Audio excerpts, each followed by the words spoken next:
কিভাবে functionally renovate করা যায় সেটা নিয়ে আমি কাজ করছিলাম। আমার রেস্টুরেন্টের অবস্থান ছিল উত্তরা দিয়াবাড়িতে।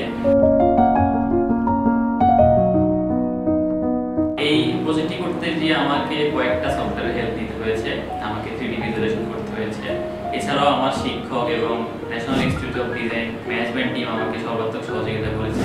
এই প্রজেক্ট করতে গিয়ে আমার কিছু প্র্যাকটিক্যাল নলেজ হয়েছে, যা আমি মনে করি আমার পরবর্তী কাজে খুব হেল্পফুল হবে।